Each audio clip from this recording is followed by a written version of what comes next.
Hai semuanya, Assalamualaikum warahmatullahi wabarakatuh. Kembali lagi di channel aku, Rata Pramesti. Nah, hari ini aku mau sharing tentang gimana sih cara ngerjain soal PPU atau pengetahuan dan pemahaman umum pada TPS UTBK 2021. So, aku bakal menjelaskan secara mudah dan semoga kamu bisa memahaminya. So, keep on watching. Oke, kita masuk ke soal yang pertama. Yang ditanyain adalah, apakah judul yang paling tepat untuk tulisan di atas? Nah, yang perlu kita pahami, judul itu apa sih? Judul itu ibaratnya tuh kayak pembuka makna, ya nggak sih? Jadi, kalau misalnya orang lihat judulnya, setidaknya tuh tahu gitu, isinya tuh tentang itu gitu. Terus biasanya cirinya adalah singkat, jelas, padat. Nah, jadi kita langsung aja, cara untuk melihatnya, ini yang paling simpel adalah kita lihat diomonginnya tuh apa sih di setiap paragraf gitu ya. Ngomongin apa sih di setiap paragraf yang selalu diulang-ulang gitu. Ini kita lihat peran teknologi masa kini yang paling banyak digunakan adalah IoT, bla bla bla bla bla. Terus produk sistem IoT. Nah, terus yang kedua, alat berbentuk kotak kecil yang dikalungkan pada sapi sudah sistem IoT. Ini dijelaskan bahwa itu ada nih alat bentuknya kotak kecil, sistemnya IoT. Nah, jadi ini kemungkinan besar dia itu ngomonginnya IoT kan, Internet of Things, di mana diterapkan kepada si alat untuk si sapi ini, pendeteksi si sapi ya. Jadi yang paling tepat ini adalah yang sistem Internet of Things atau IoT. Yang kedua, tambahan di paragraf 1 yang paling tepat adalah teknologi IoT memudahkan pemantauan berbagai hal tanpa kehadiran pemantau. Oke. Ini tuh harus melanjutin setelah kalimat berapa gitu ya. Di sini antar kalimat ditandainya dengan titik kan.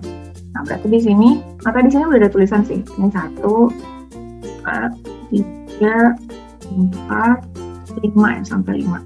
Nah, coba kita baca dulu. Intinya adalah kalau ngerjain soal kayak gini, untuk melanjutin si kalimatnya, hubungannya itu harus padu, nyambung gitu intinya. Bener nggak sih kalimat ini tuh bisa untuk menyambungkan dari kalimat sebelumnya? Oke, kita baca coba dari yang pertama. Peran teknologi masa kini yang paling banyak digunakan adalah Internet of Things. Oke, berarti kayak menjelaskan deduksinya gitu ya, deduktifnya secara umumnya.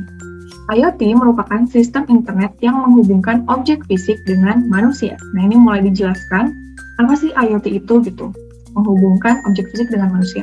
Lalu yang ketiga, salah satu perusahaan yang bla bla bla produk bersistem IoT ialah Daikodi X. Oke, nah ini udah masuk ke perusahaan. Jadi, kalau misalnya di sini mau dijelaskan tentang IoT, kita merujuk pada kalimat sebelumnya yang menjelaskan tentang IoT. Berarti di mana? Kalimat kedua ya, di sini kan kalimat pertama yang IoT secara keseluruhan, yang kedua IoT itu apa sih, itu kan menghubungkan objek fisik dengan manusia. Yang ketiga, masuklah ini, teknologi IoT memudahkan pemantauan, jadi kayak fungsinya gitu ya. Jadi lebih tepat gitu kan setelah si yang dua ini. Oke, karena kalau misalnya setelah 3 itu udah lain konteks lagi, itu maksudnya udah masuk ke contoh. Padahal kita masih menjelaskan fungsinya, dan itu lebih tepat yang setelah kalimat 2. Jadi yang paling tepat ialah yang B. Oke, kita masuk ke contoh nomor 3. Kalimat mana yang paling tepat dituliskan sebagai simpulan akhir tulisan? Nah, kalau misalnya ditanya simpulan akhir, berarti kita fokusnya ke paragraf akhir. Berarti cuma segini doang. Ya. Kita baca aja. Sapi yang dibebaskan juga bisa kita ketahui keberadaan mereka. Jadi kalau misalnya sapinya dibebaskan, bisa diketahui keberadaannya dengan memasang si alat ini. Ya. Pagar virtual, sehingga begitu sapi melewati satu koordinat tertentu, walau pagar tidak berbentuk dan tidak kelihatan, alat ini akan berbunyi. Sapi sudah tahu bahwa dia harus balik lagi, jadi memang seperti menggiring sapi juga, sebab ada GPS terpasang. Nah, jadi kesimpulannya kita udah paham bahwa poinnya adalah si alat ini tuh bisa mendeteksi keberadaan sapi, ya nggak sih? Nah, jadi yang paling tepat itu apa? Langsung aja nih. Yang pertama, dengan demikian para peternak sapi mengetahui keberadaan ternaknya di kandang. Enggak juga ya, ini kan konteksnya adalah kalau misalnya sapinya itu dibebaskan gitu kan, bisa nggak sih diketahui keberadaannya? Terus yang kedua, dapat disimpulkan bahwa teknologi smart ternak dapat mendeteksi kondisi sapi. Kondisi sapinya di sini rada janggal ya, maksudnya tuh kondisi kan bisa jadi sehat atau sakit gitu ya, sedangkan itu keberadaannya gitu ya. Yang C, Internet of Things dapat digunakan pada objek tertentu, enggak. Ternak sapi berskala besar sebaiknya menggunakan teknologi, enggak. Nah, ini yang lebih tepat yang E. Jadi sapi yang dilepaskan dari kandang dapat diketahui keberadaannya dengan alat smart ternak. Karena kan tadi, ketika misalnya dibebaskan, bisa diketahui nih keberadaannya. Oke, kata-katanya ini sih yang kata kuncinya, keberadaan. Oke, nomor 4. Kalimat mana yang paling tepat melengkapi paragraf 2? Nah, berarti fokusnya di paragraf 2 aja ya. Alat berbentuk kotak kecil yang dikalungkan pada sapi berisi sistem IoT. Peternakan yang sudah menjalankan program smart ternak ini dapat mendeteksi jika sapi bermasalah. Oke, berarti di sini alatnya, terus dijelasin juga peternak yang sudah menjalankan program ini tuh bisa mendeteksi jika sapi bermasalah. Bukan hanya mengecek sakit atau tidak, peternak juga dapat memantau produktivitas sapi dan gerakannya. Jika sehat namun diam saja, maka sapi sedang tidak produktif. Dapat diketahui juga keadaan sapi dari seberapa sering sapi mengunyah makanannya. Nah, jadi untuk melengkapi paragraf yang kedua, kita bisa menyimpulkan di sini kan manfaatnya dikasih tahu ya. Itu bisa mendeteksi sapi, terus selain mendeteksi juga memantau produktivitas. Jadi kita bisa simpulkan bahwa ini tuh ada manfaatnya ya nggak sih? Banyak manfaatnya. Jadi kita lanjutin aja yang kira-kira ada kata-kata memiliki ya kemanfaatan gitu ya. Manfaat. Nah, di sini yang paling tepat yang mana nih? Yang banyak manfaat ya. Jadi, banyak manfaat yang didatangkan dari penggunaan alat bersistem IoT. Kita lanjut lagi. Jadi pokoknya cari dulu intinya apa. Jadi kita bisa melanjutkannya tuh dari yang sebelumnya. Tadi hubungannya harus padu. Oke, nomor 5. Ilustrasi yang tepat untuk melengkapi penjelasan dalam tulisan. Kita tadi udah baca secara keseluruhan ya, bahwa di sini tuh ada alat untuk mendeteksi kesehatan, produktivitas, gitu ya, terus keberadaan sapi. Jadi sih ilustrasi yang paling tepat sih kalau misalnya ada gambar, ya nggak sih? Gambar tentang si alat tersebut. Jadi biar tahu gitu sih pembacanya juga ya. Nah, kalau yang pertama bagian cara mendeteksi, artinya tidak efektif, ya nggak sih? Maksudnya kalau bagiannya tuh membacanya ibaratnya pengen tahu itu gambarnya gitu kan, bukan alurnya mendeteksi itu kalau misalnya gimana gitu. Enggak kan, skema juga enggak. Nah ini gambar alat pendeteksi sapi, ini lebih tepat. Foto peternakan enggak, tabel efektifan juga enggak. Jadi yang oke, soal nomor 6. Apa yang dirahasiakan penulis pada bacaan di atas? Kalau misalnya ditanyain yang dirahasiakan penulis, ini kita bisa fokus di paragraf akhir aja. Karena dari situ kita bisa tahu gitu simpulan akhirnya itu apa. Ya kan, tadi simpulan akhir di akhir kan. Jadi kita lihat aja di akhir, paling di awalnya itu kita skimming aja biar tahu hubungan dari paragraf 1 yang dijelasin apa, 2 apa, 3 itu yang kita ambil. Yang ketiga, banyak cara yang dapat dilakukan untuk meningkatkan dan memudayakan literasi. Nah ini udah kelihatan. Ini ada optimisme penulis bahwa literasi itu bisa ditingkatkan loh, ini loh caranya gitu. Terus di sini ada juga literasi hendaknya menjadi tradisi, ini kayak saran gitu ya. Lebih lagi harus diakui bahwa tidak semua orang punya minat dan bakat yang sama.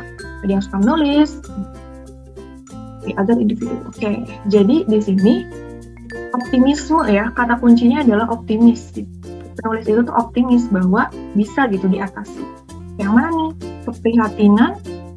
Enggak, kekhawatiran juga enggak. Nah, di sini keyakinan keberhasilan. Jadi yang paling tepat sih, kegalauan juga enggak ya, kegelisahan enggak. Jadi yang paling tepat yang C, keyakinan keberhasilan sesuatu. Jadi karena ada optimisme ini di paragraf yang ketiga. Kalau misalnya kita skimming baca ini di awal itu kan kayak si fenomenanya gitu ya. Terus yang kedua mulai dikasih tahu meskipun demikian ternyata masih banyak putra-putri bangsa yang mempunyai atau mempertahankan eksistensinya. Nah ini mulai ada optimisme. Di akhir optimismenya semakin kuat. Itu yang nomor 7.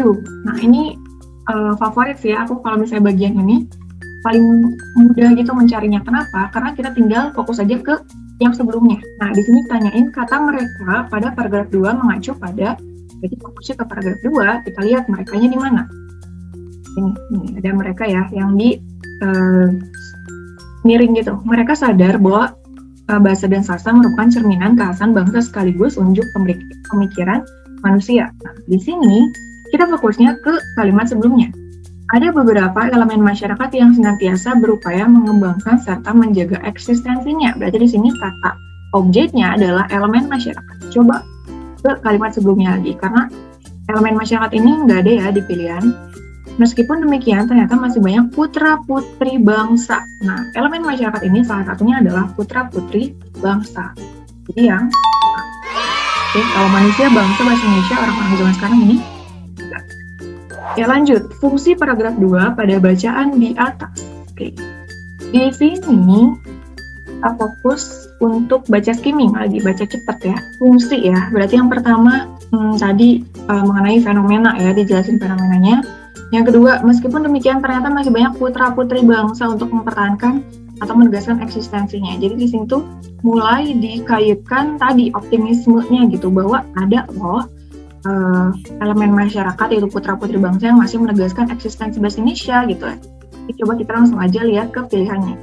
Yang pertama, memaparkan kesiapan bahasa Indonesia untuk mengatasi masalah rendahnya tingkat literasi. Ini terlalu luas konteksnya ya, karena bangsa Indonesia. Padahal di sini the part of elemen masyarakat itu adalah putra-putri bangsa gitu ya. Jadi kurang tepat. Kalau yang B, menjelaskan pentingnya upaya yang konkret dalam mengatasi masalah literasi. Di sini nggak dijabarkan sih tentang upaya konkretnya gitu ya, jadi kurang tepat. Yang C, mengekspresikan rasa optimis penulis dalam mengatasi masalah literasi. Nah, ini optimisme lagi ya, jadi di sini kan mulai dibangun optimisme. Yang ketiga, di simpulan akhir juga optimisme semakin kuat. Jadi yang paling tepat yang C. Kalau mengajak pembaca, di sini nggak ada bentuk ajakan dan menguraikan beberapa langkah tepat. Ini juga bukan step by step-nya gitu loh, jadi ini kurang.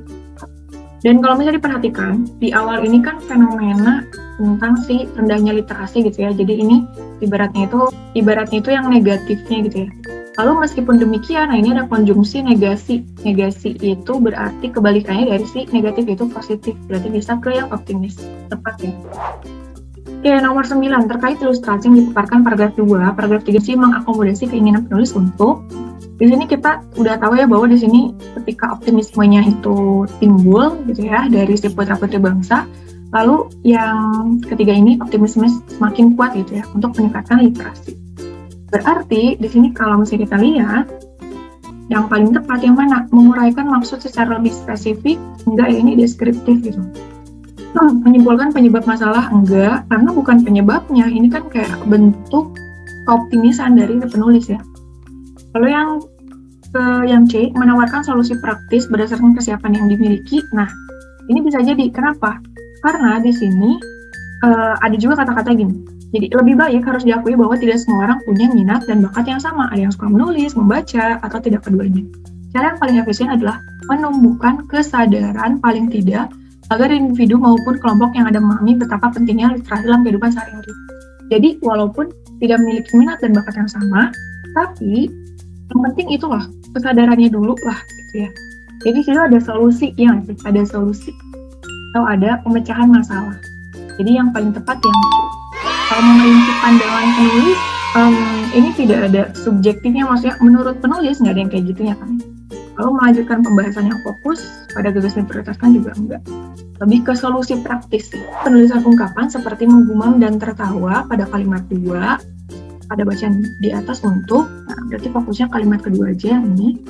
Selama 6 bulan pertama, bayi belajar membuat suara selain tangisan, seperti menggumam dan tertawa. Di sini, kalau misalnya kita lihat, tangisan itu adalah salah satu dari bahasa bayi, ya kan? Bayi belajar membuat suara. Jadi salah satu suaranya bayi, bahasanya bayi itu adalah tangisan. Lalu selain tangisan, itu ada menggumam dan tertawa. Jadi di sini satu level ya, tangisan, lalu si menggumamnya dan tertawa, ini satu level. Oke, kita langsung aja lihat. Yang A, menyatakan proses dalam perkembangan. Enggak, bukan proses. Kalau proses itu ibaratnya ada tahapannya gitu, maksudnya dari tangisan ke menggumam ke tertawa, enggak ya, kan? Padahal mereka satu level. Lalu menyimpulkan tahapan juga enggak. Memberikan informasi tentang tahapan lagi enggak juga. Mengungkapkan pendapat penulis tentang perkembangan juga sama ya kayak tahapan. Memberikan contoh, nah ini contoh bahasa yang dihasilkan baik. Jadi yang paling tepat yang karena mereka satu level.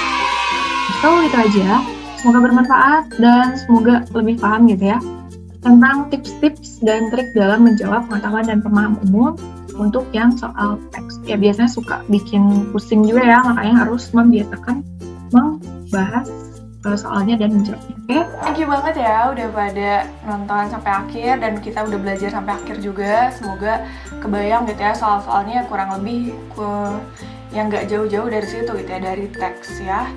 So, tungguin video selanjutnya. Jangan lupa like, comment, share, serta subscribe. Terima kasih. Bye!